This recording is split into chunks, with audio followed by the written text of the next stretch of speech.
Hi Champs, welcome back to evidyarthi.in। मैं हूं Mitali and I welcome you all in today's session. चलिए शुरुआत करते हैं अपने नेक्स्ट टॉपिक के साथ। अब हमें समझना क्या है, देखो अभी तक हम लोगों की जर्नी पहुंची है कि किस तरीके से साउंड एयर पार्टिकल्स एक दूसरे से टकराते हैं, वाइब्रेट करते हैं और वाइब्रेट करने के बाद एक वेव की फॉर्म यानी कि एक डिस्टर्बेंस क्रिएट करते हैं, जिसकी वजह से हमारे कानों तक आवाज पहुंचती है ना। यहाँ तक हम सब एक पेज पे है ना। चलो ये अच्छी बात है। अब बात आती है, ये मैंने आपको लास्ट स्लाइड में समझाया था, लास्ट वीडियो में भी आपने समझा होगा किस तरीके से एयर के ये पार्टिकल्स एक दूसरे से टकराते हैं। अब इसी में एक छोटा सा हिंट है। आप लोग जानते हो स्क्रीनशॉट्स के बारे में?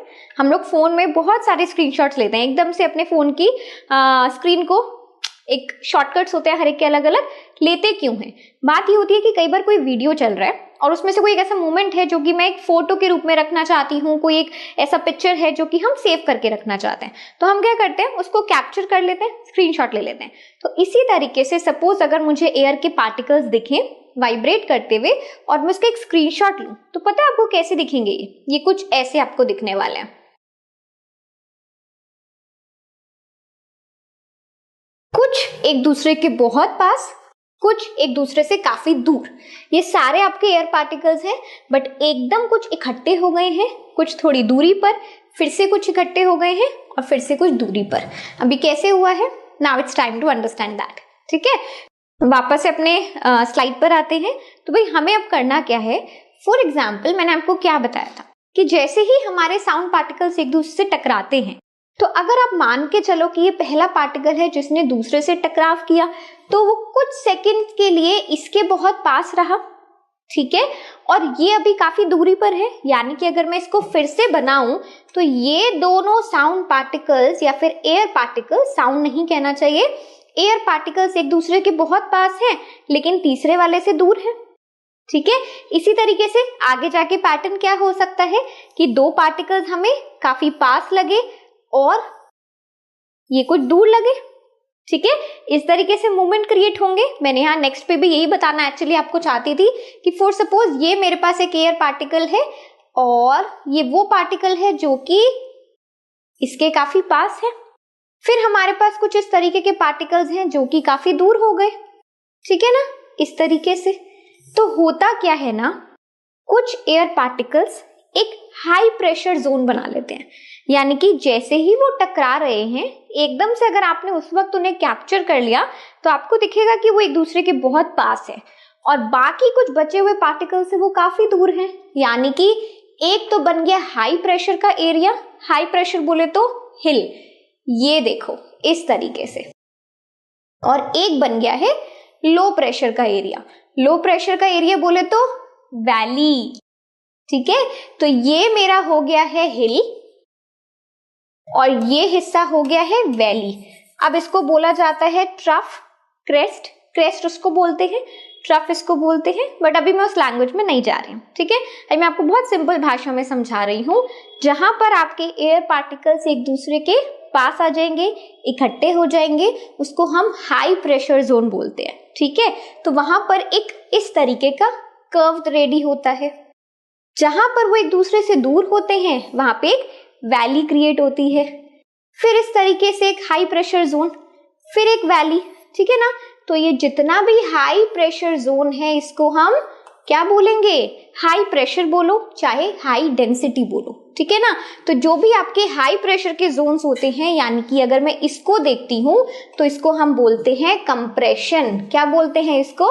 कंप्रेशन।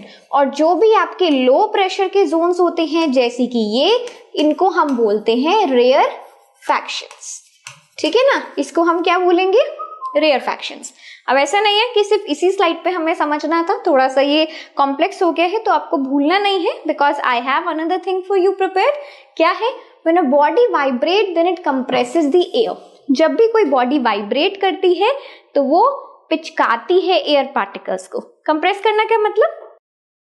दबाना। ठीक है, high pressure zone, high density zone create करना। ठीक है, तो वो क्या करती है? कंप्रेस करती है एयर के पार्टिकल्स को, surrounding it and form an area of high density. High density या फिर हाई प्रेशर का एक जोन क्रिएट करती है जिसको हम क्या कहते हैं? कंप्रेशंस, ठीक है, जिसको हम C से डिनोट करते हैं. So compression is the part of the wave. Compression हमारी वेव का वो पार्टिकल है in which particles of the medium are closer to one another forming high pressure. ये वो हिस्सा है जहां पर हमारे एयर पार्टिकल्स एक दूसरे के बहुत पास हैं. तो इन्होंने क्या क्रिएट करा, हाई प्रेशर या फिर हाई डेंसिटी का एक जोन क्रिएट कर दिया. क्लियर हो गया. इसी तरीके से what is rarefaction, when a vibrating body vibrate back an area of low pressure is created. देखो क्या मैंने आपको सिखाया था कि ये एक पार्टिकल है, ये दूसरा पार्टिकल है, ये एक तीसरा पार्टिकल है, ये एक चौथा पार्टिकल है. जब ये इससे टकराएगा तो वो वापस अपनी जगह पे भी जाएगा, फिर दूसरा पार्टिकल टकराएगा, वापस अपनी जगह पे जाएगा. तो बेसिकली जब हम टकराते हैं वापस आते हैं, टकराते हैं वापस जाते हैं, टकराते हैं वापस जाते हैं, तो ऐसे करने में हम किसी पार्टिकल के तो पास हो जाते हैं और किसी पार्टिकल से दूर हो जाते हैं. तो जहां पर हम अपने पार्टिकल से दूर हैं उसको हम क्या कहते हैं, लो प्रेशर या फिर लो डेंसिटी का area. So rarefaction is that area. Rarefaction आपका वो एरिया है जिसमें कि वेव क्या है, particles of the medium are further apart, यानी कि वो एक दूसरे से दूर हैं, फॉर्मिंग अ लो प्रेशर और अ लो डेंसिटी एरिया. क्लियर हो गया. तो इसको हम क्या कहते हैं, ये इसको R से रिप्रेजेंट किया जाता है और साथ ही साथ इसको रेयरफैक्शन बोलते हैं. क्लियर है. चलो अब साथ ही साथ हम इसको एंड करते हैं.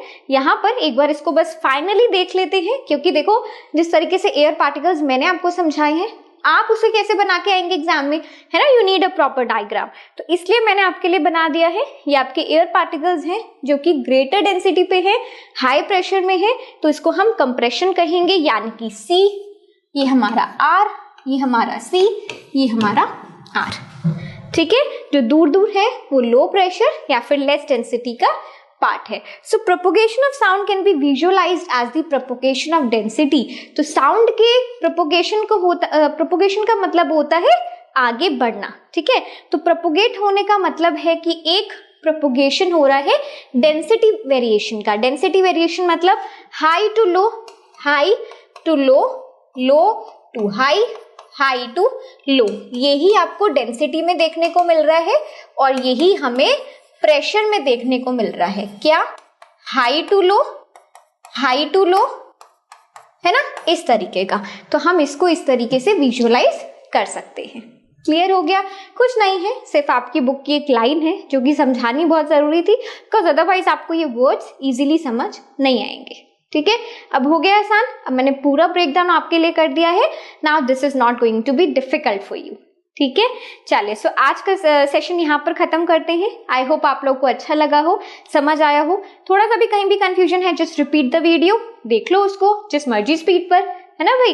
तो आपको जैसे अच्छा लगता है आप वैसे देखिए. कोई डाउट है तो मेरे से कमेंट सेक्शन में पूछिए. ठीक है. चलिए, सो हम मिलते हैं अपने नेक्स्ट सेशन में. तब तक के लिए everyone please take care and bye bye.